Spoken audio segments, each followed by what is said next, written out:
Hey there, welcome to another Elden Ring build video, and this time we're centering our build around the Beast Devout Class and the new incantations added by the Convergence Mod.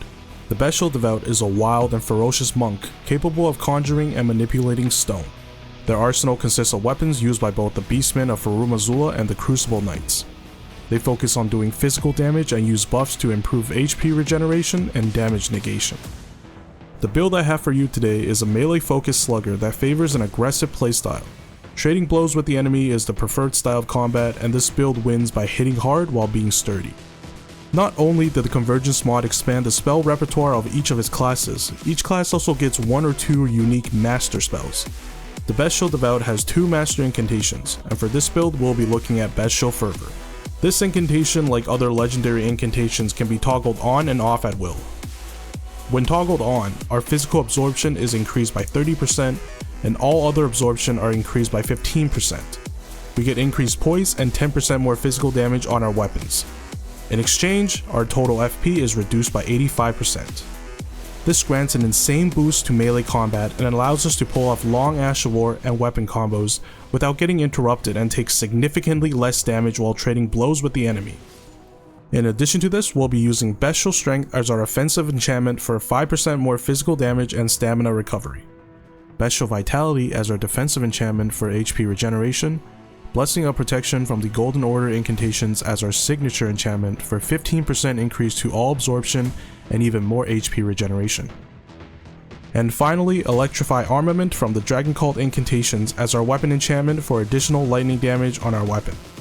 I would have picked Storm Armament, but it requires us to put 4 points into intelligence and wield a staff, which is not very thematically appropriate. For armor, we'll use the Beast Champion set obtained from defeating Bernal at Farum.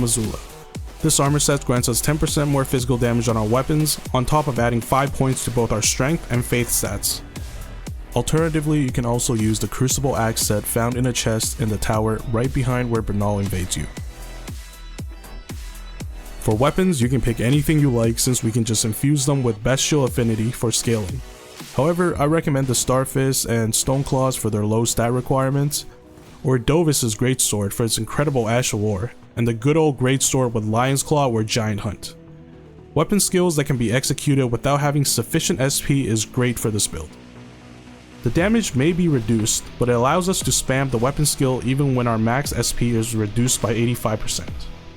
As for seals, the Clawmark seal we start with will be sufficient since we're just using it to cast buffs.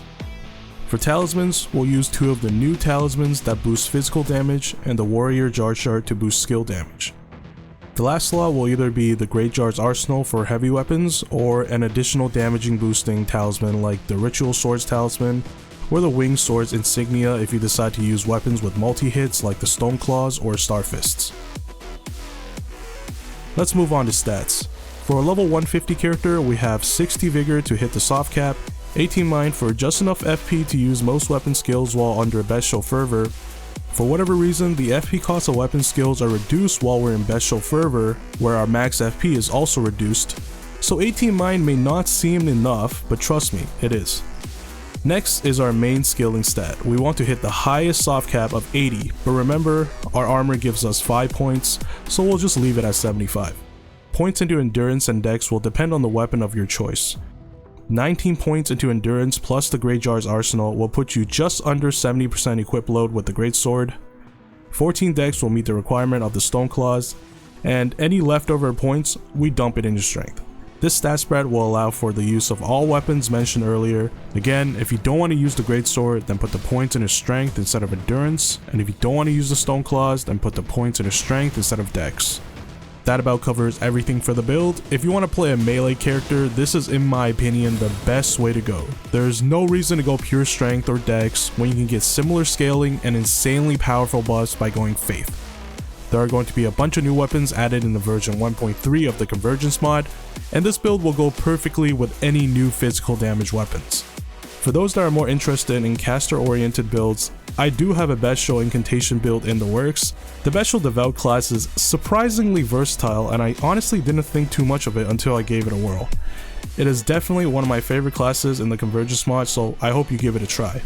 But that's going to be it for this video. Remember to like and subscribe if you enjoyed, and I'll see you in the next one. Peace.